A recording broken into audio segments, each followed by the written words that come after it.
podemos hacer nada, ya estamos encerrados, ya que yo sé que se arrepiente uno, pero demasiado tarde. Fuiste secuestrador, mataste, pues ya lo hizo, ya uno ya lo hizo. Las cosas que ya se hicieron, dice que aguantarse, dice ya, no se remedia nada. Hola, ¿qué tal? ¿Cómo se encuentran? Espero que súper bien. El día de hoy tenemos un capítulo especial que pienso que va a mover ahí algunos temas e incluso va a generar pues polémica por la naturaleza del tema. Y sobre todo es un tema que no está tan difundido, pero se puede entender que es muy representativo en el ámbito de las violencias contra las mujeres en México, ¿no? Justo de un sujeto que es considerado un homicida serial y que pues se dice o se sabe que estuvo pues en este tipo de actividades durante muchos años. Entonces justo el día de hoy yo decía Filemón, ¿cuál Filemón? Andrés Filomeno Mendoza Celis. Bueno, ¿tú cómo ves, Yus? Bienvenida. Hola, pues buenas tardes, igual como siempre, qué gusto. Sí, hoy tenemos un caso bien interesante, precisamente como dices, Andrés Filomeno Mendoza Celis, un oaxaqueño, ¿no?, que es conocido precisamente como un feminicida serial, ¿no?, que actuó, como bien dices, en 3 décadas aproximadamente, desde el 91 al 2021, que fue detenido, ¿no? Vamos a hablar un poquito de la investigación o no que se llevó a cabo con esto, un poco de sus víctimas, de la forma en la que él atacaba a ellas y, bueno, fue nombrado en los medios como el caníbal de Atizapán. Y bueno, que aún está como en debate esta supuesta actividad de la antropofagia. Aún está en debate porque no hay muchos datos que puedan indicar, aunque bueno, hay algunos supuestos justamente por la actividad que este sujeto tenía, una actividad, se decía que era carnicero o fue carnicero y esto le ayudaba a tener un conocimiento pues sobre anatomía, ¿no? Sí, y justamente porque él en sus declaraciones, ¿no?, él confiesa haber consumido miembros de los cuerpos y por eso es que se le puso este nombre, ¿no?, como caníbal, pero bueno. Así es. Bueno, pues vamos a dar un pequeño contexto breve, la biografía de este sujeto, de Andrés Filomeno Mendoza. Y bueno, pues él, lo que se sabe y lo que se tiene documentado, como bien lo comentas, él es originario de una ciudad en Oaxaca, Cimatlán, en el estado de Oaxaca. Y bueno, posteriormente residió en el Estado de México, que por cierto lo hemos dicho en diferentes momentos, el Estado de México es un agujero negro de muchas cosas, de personas, de causas violentas, que no es pues el estado más pacífico del país, sino todo lo contrario. Entonces, bueno, este sujeto se sabe, fue arrestado el 15 de mayo del 2021 en el municipio de Atizapán de Zaragoza, debido a que una mujer, que por cierto, y ahorita vamos a hablar sobre cómo convencía o qué tipos de víctimas, aunque hemos hablado justamente que hablar de tipologías a veces no es tan conveniente, pero sí en el caso de asesinos seriales o gente que tiene este tipo de actividades ilícitas, normalmente sí siguen un patrón. Digo, no es una cuestión determinante, pero normalmente siguen un patrón de víctimas y justo este tipo de registro, que incluso vamos a hablar también del registro, sobre este seguimiento que dio a las víctimas y las describe incluso en una bitácora de registro sobre medición o peso de las partes del cuerpo que cercenaba y le daba un significado en el peso. También tenía un registro. Era un sujeto meticuloso en esta actividad, pero desordenado en su vida cotidiana. Era algo muy extraño, ¿no? Bueno, pues este señor, decía, fue localizado, o fue más bien detenido, derivado de que había o tenía el intento de privar de la vida a otra víctima, que por cierto logró sortear esta mala pasada, ¿no?, de este sujeto. Entonces, ahí sí, no sé tú, cómo tú tienes la descripción de esta cuestión. Bueno, pues un dato para mí muy importante es que claramente el sujeto llevaba varios años, como decíamos, alrededor de 2 o 3 décadas, cometiendo crímenes, principalmente feminicidios, y cuando se topa con esta próxima víctima, que era Reina González Amador, ¿no?, precisamente el 14 de mayo de 2021, ella, a diferencia del resto de sus víctimas, era una mujer casada y que además estaba casada con un elemento de la policía municipal, ¿no?, de nombre Bruno Ángel Portillo. Y ella tenía un vínculo con Andrés, en el cual presuntamente ella lo acompañaba por por la edad que tenía. Él tenía 72 años de edad en el momento, me parece. Y pues lo acompañaba, decía que le ayudaba a hacer algunos encargos y demás, y además iba a su negocio a comprarle cosas, ¿no? O sea, Reina tenía un negocio de celulares y entonces iba como a surtirse con él también algunas cosas. Entonces, Reina le comenta a Bruno, que era su esposo, que iba a ir a ver a Andrés, y ese es el último día que la ven, ¿no? Entonces, el esposo pues va a visitar a Andrés y le dice, oye, pues, ¿has visto a Reina? No, pues no, quién sabe, ¿no? Él niega completamente haber tenido contacto con ella, pero Bruno, justamente sus actividades, ¿no? de policía, pues se dedica a buscar las cámaras de vigilancia, etcétera, etcétera, y a rastrear el celular de su esposa. Entonces, que al otro día vuelve a ir, ¿no? A preguntar, como que le había quedado esa espinita, ¿no? Como esa mala sensación algo, de que algo ¿no? estaba pasando. Y precisamente, bueno, llega nuevamente, Andrés como que trata de impedir que ingrese al domicilio. Y bueno, hay ciertos relatos en los que se dice que él ingresa al domicilio y que después de una escalera encuentra una habitación como subterránea, ¿no? Y que ahí es donde encuentra en una mesa el cuerpo desmembrado de su esposa, ¿no? Hay varios textos en los que narran un poco, creo que la intención tampoco es hacer morbo de esto, pero bueno, quedarnos con la idea de que pues el impacto que tuvo, ¿no? El esposo al ver el cuerpo de su esposa, de su pareja, totalmente desmembrado, ¿no?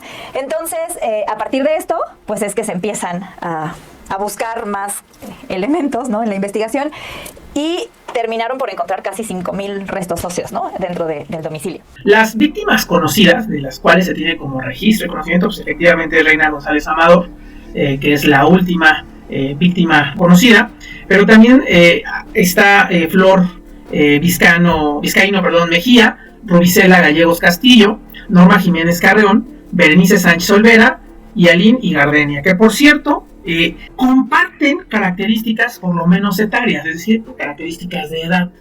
Lo que ahí se establece claramente un patrón. Yo por eso les decía, o lo hemos platicado, a veces sí no podemos hablar de manera discrecional de tipologías victimales, pero en algunos casos, como en este tipo de atrocidades, pues sí hay ciertas características que pueden resultar un patrón sobre las necesidades que tiene el agresor.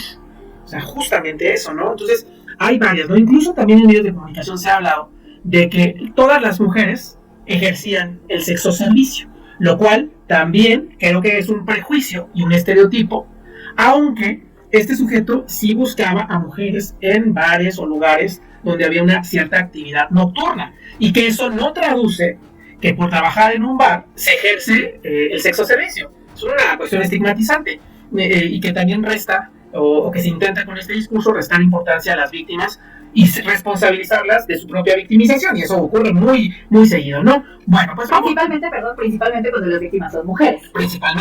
Principalmente, y sobre todo que también con eso quieren como amortiguar el peso de la importancia del asunto.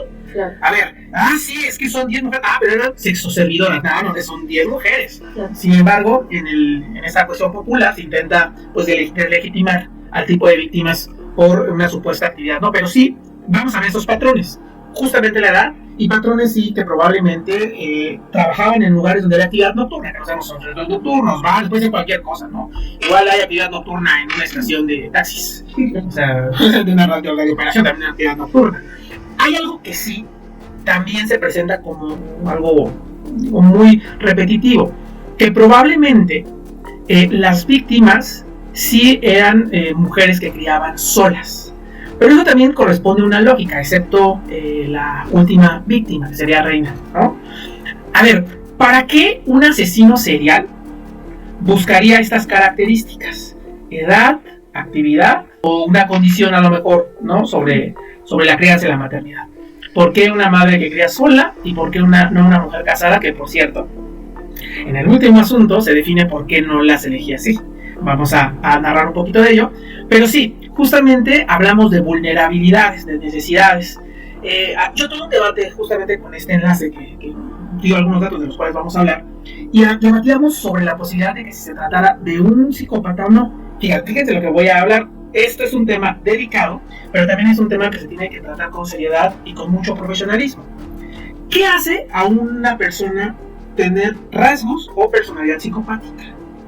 ¿Cuáles son los elementos fundamentales o primarios? Hay muchos, pero ¿cuáles son los fundamentales? De los primarios o de los más importantes es adversar a la figura de autoridad, transgredir los derechos de los demás. O sea, particularmente son elementos base de la psicopatía.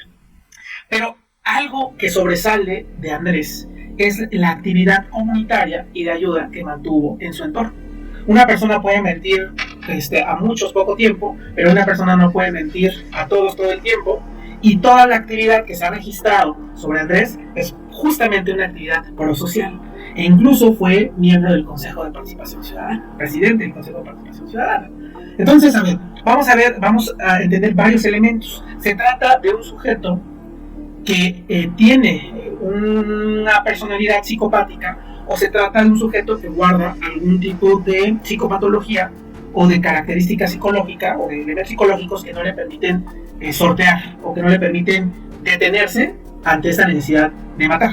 De ninguna manera y en ninguno de los tres sentidos es una justificación sobre un acto. Nosotros intentamos explicar las motivaciones de por qué se dan este tipo de conductas. Al final simplemente es una explicación, no es una legitimación, ni tampoco es una exculpa, ¿no? Sí, y que en el sentido también del derecho, pues hay inimputabilidad e imputabilidad. En este caso se trata de qué tipo de persona comete ese tipo de actos. En el imaginario social inmediatamente corre la perspectiva de que es un enfermo, de que es un psicópata, de que es alguien que tiene un desprecio infinito por las mujeres, pero el simplemente hablar de un odio en contra de las mujeres creo que es muy limitado por una explicación que puede ser mucho más profunda. Sí, totalmente. A ver, bueno, también pensemos que otras características del psicópata son el encanto superficial y la manipulación. Sí. Si lo ves por el tema de las preguntas prosociales, en cuanto a las actividades que tenía, recordemos que muchos de sus vecinos y conocidos lo describían como una persona muy buena gente, que era muy amable, que era simpático, que ayudaba, etcétera, etcétera. Y también entendamos que otra de las características de la psicopatía es el encanto superficial y la capacidad de manipular a la gente, ¿no? La dificultad de tener empatía con las emociones de los demás, etcétera. Entonces, estas conductas prosociales podrían servir también como el método de acercamiento que él tenía con sus víctimas, ¿no? Se sabe, por ejemplo, como decías ahorita, que muchas de sus víctimas trabajaban en bares y que de esta forma se acercaba a ellas, en algunos casos incluso ofreciéndoles programas sociales, ofreciéndoles ayuda, o en algunos casos específicamente ofreciendo dinero a cambio de sexo, ¿no? Acá hay un punto que a mí me parece importante en cuanto a las edades justo de las víctimas y de él, ¿no? O sea, él estaba en sus 70s. Al menos en estos últimos, ¿no? Ajá. Y sus víctimas estaban entre los 20 y los 30.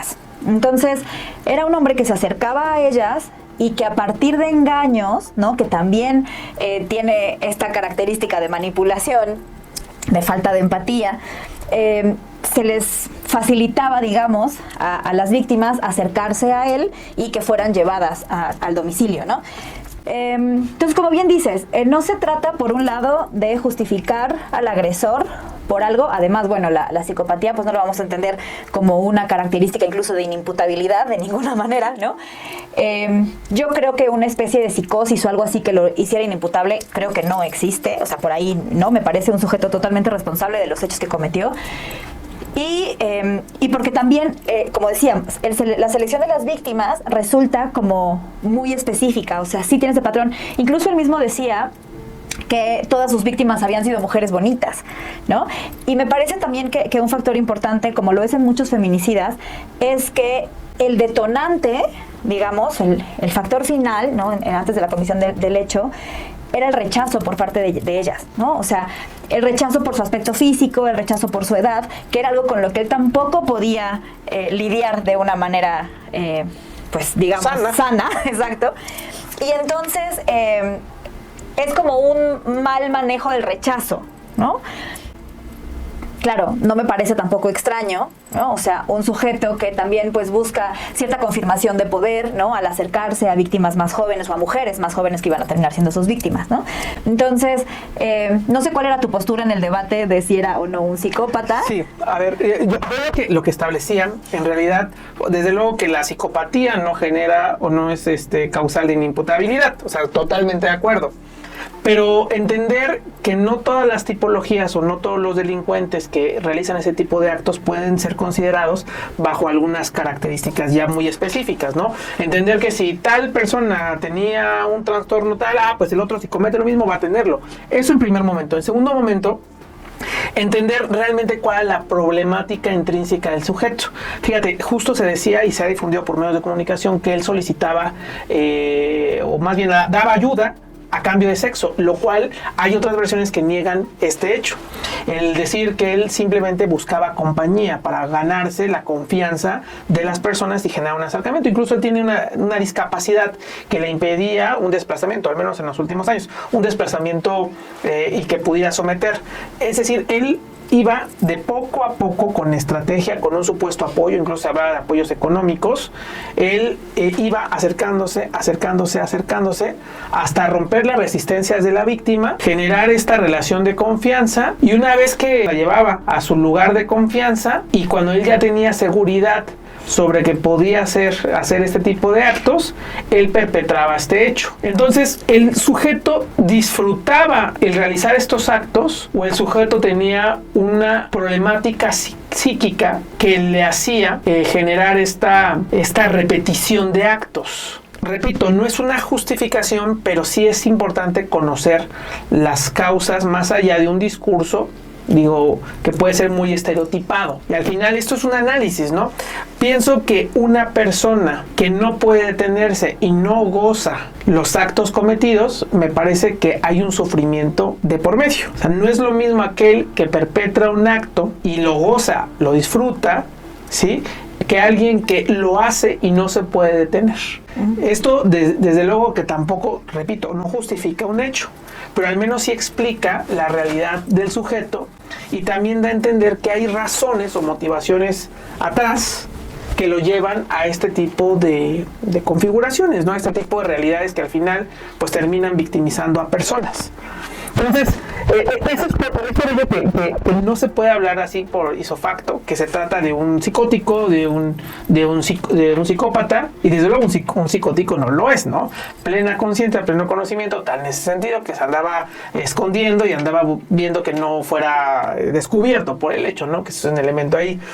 Pero sí es interesante conocer razones más allá de las lógicas o de las tradicionales o de las muy repetidas, ¿no?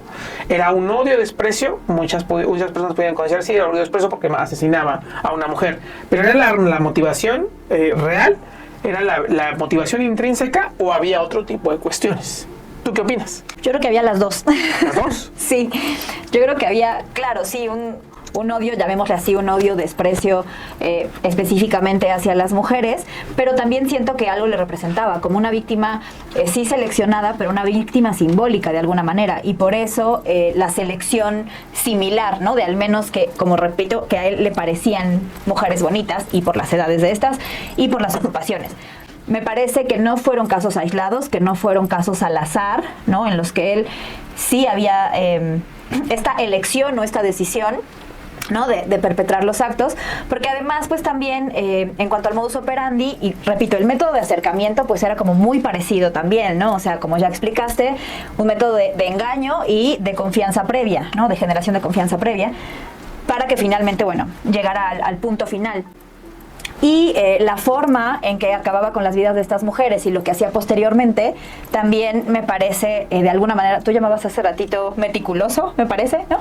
En cuanto al uso de herramientas como apuñalarlas, desmembrarlas. Recordemos que desmembrar un cuerpo no es algo sencillo ni algo que toma poco tiempo, ¿no? Entonces, bueno, destazar los cuerpos, y la forma en la que él se expresa, al menos en una de las audiencias, ¿no? Pues sí me parece fría, me parece directa, ¿no? En el que además podemos ver como bueno, sí, me arrepentí, pero pues lo que se hizo ya se hizo, ¿no? En sus propias palabras fue: las cosas que ya se hicieron hay que aguantarlas, ya no se remedia nada, ya lo que se hizo pues hay que aguantarse nada más, se arrepiente uno, pero ya es demasiado tarde, ¿no?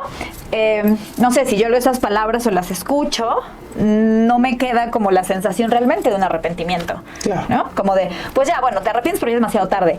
Alguien tiene una desconexión. Como que pues sí, ya pasó, ¿no? Y otras cosas que, por ejemplo, él decía, en el caso particularmente de Reina, era como una búsqueda de justificación de los actos. Precisamente, bueno, él dice que tenían una relación y que Reina lo iba a dejar y que pues él no podía soportar que la dejara. Posteriormente, bueno, se desmintió que ellos tuvieran algún tipo de relación sentimental. Y él dice que cegado por los celos, entonces, los celos y la rabia, tomé un filoso cuchillo y le asesté profunda puñalada en el cuello y casi la degolló, ¿no? O sea, esta forma de expresarlo, una, repito, como justificando un poco, y otra, sin problema alguno de narrar los hechos violentos en los que él participó, ¿no?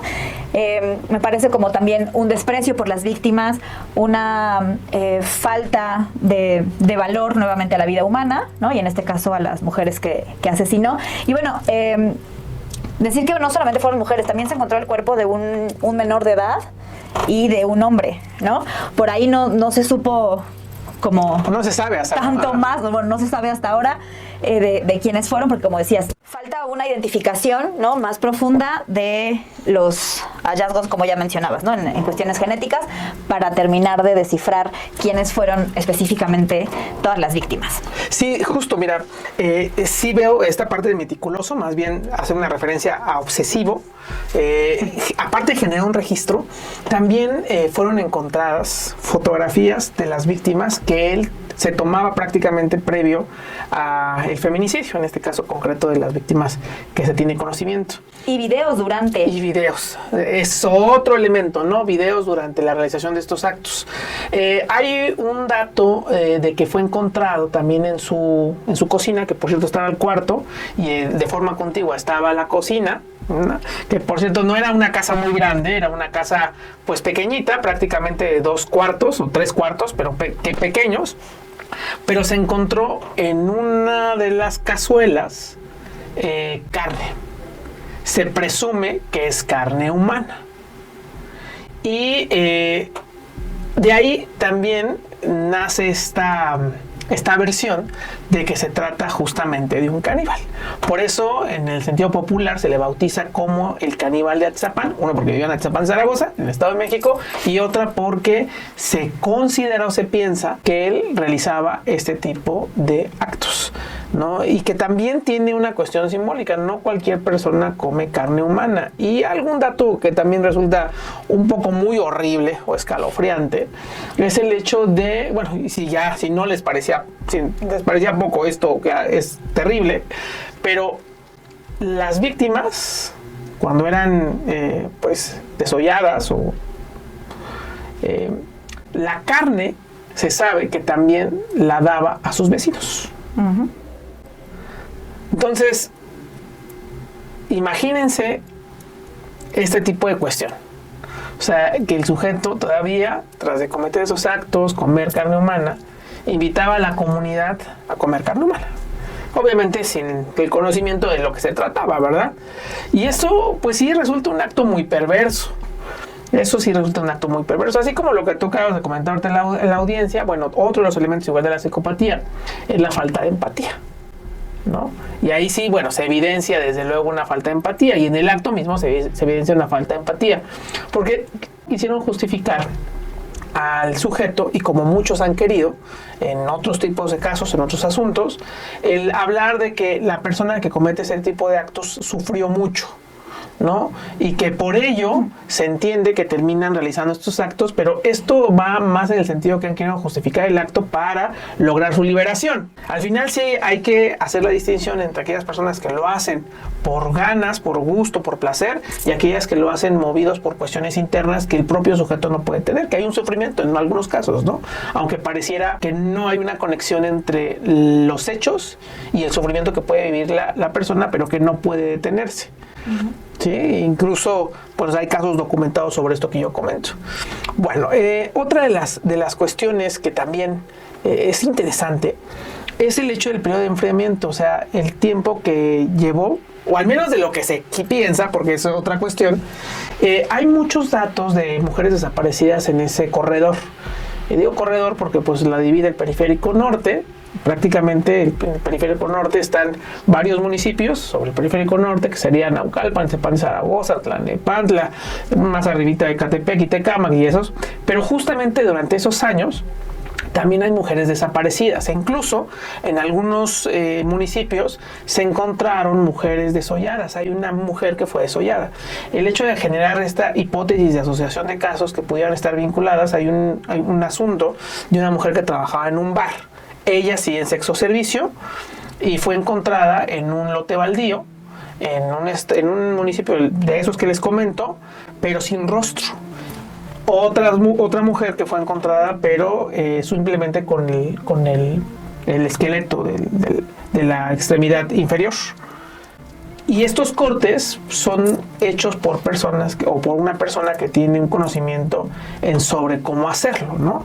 Hay muchas víctimas que pudieran estar asociadas justamente a la actividad de este sujeto. Y no solamente el registro de lo encontrado en su domicilio, pues consta sobre su actividad delictiva. A lo mejor era un modus operandi que él fue especializando y le resultó mucho mejor, pero en realidad habría, en el sentido del desplazamiento, ¿sí? Y él pudo haber comenzado o realizar otros tipos de actividades antes de tener una discapacidad, por ejemplo, y con ello engrosar el número de personas o víctimas o mujeres víctimas en estos lugares, ¿no?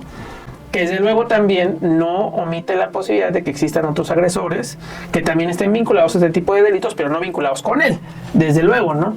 Entonces, sí, hay muchas cosas muy sobresalientes. Es que cuando digo a veces interesantes puede parecer otra cosa, sino más bien hay muchas cosas muy llamativas. A mí una de las cuestiones que más me considero como muy llamativas es el registro, esta bitácora que él tenía y donde describía justamente los cortes, donde pesaba incluso las partes del cuerpo que él iba cercenando. Habla de la obsesión, del tiempo, de las características del sujeto y esta rumiación, ¿no?, constante, y esta presencia con los actos de manera constante.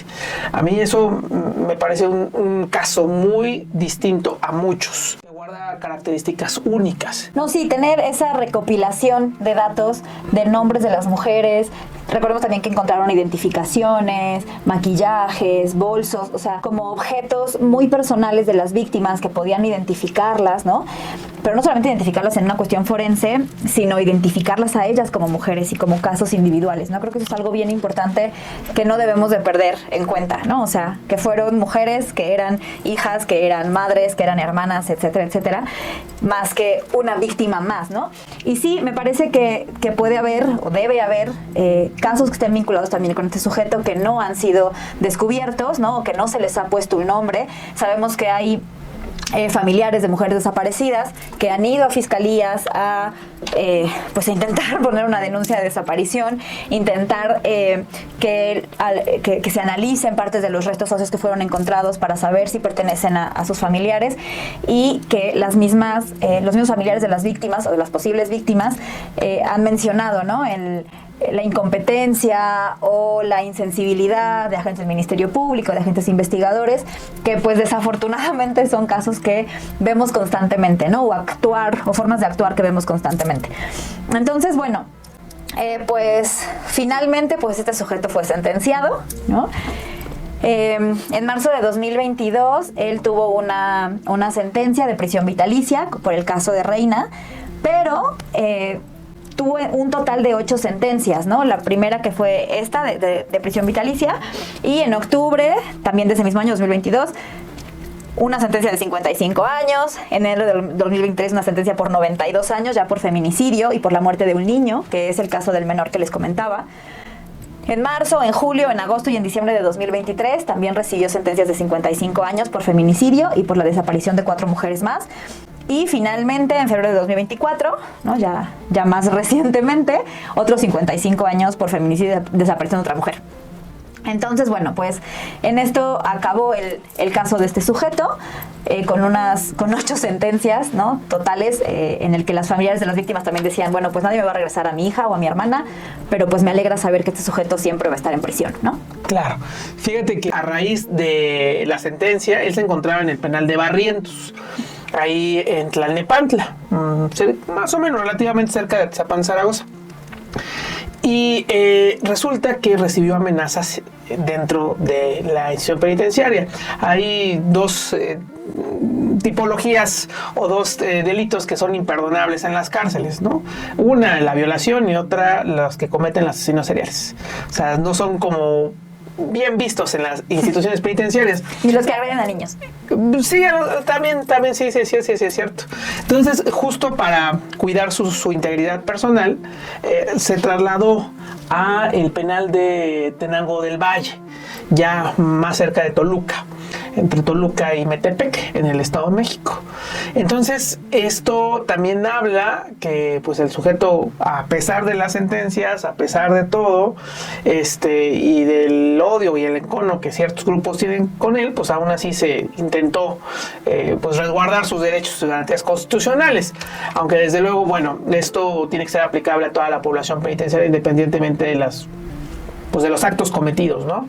Esto sí deja un caso como de reflexión a nivel nacional y a nivel mundial, yo creo, sobre lo que ocurre en el país, sobre las cosas que se replican, que se reciclan y sobre todo las omisiones, dejan visible muchas problemáticas que se dan en el país y también, bueno, que tampoco se debe entender que todos los casos de mujeres asesinadas y de desaparición están asociados a homicidios seriales. Eso también sería muy inadecuado poderlo mencionar.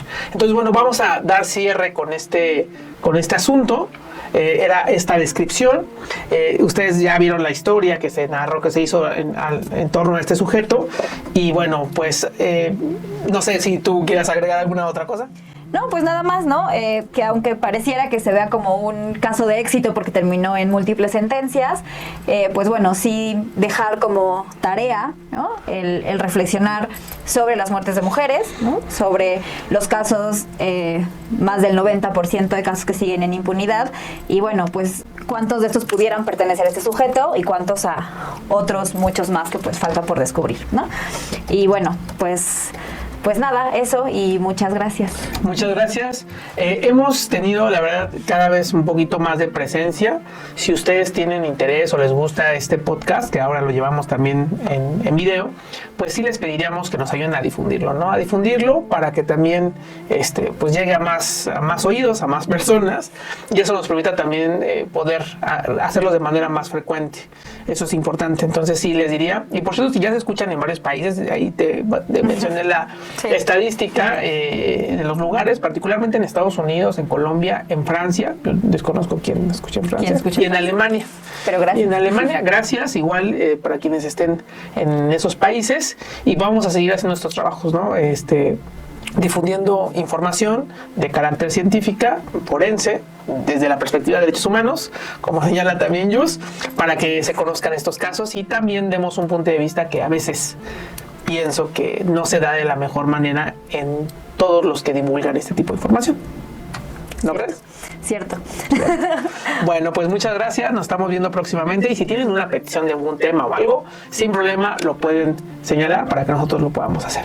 Bueno, excelente, que estén muy bien y muchísimas gracias. Gracias, bye. Adiós.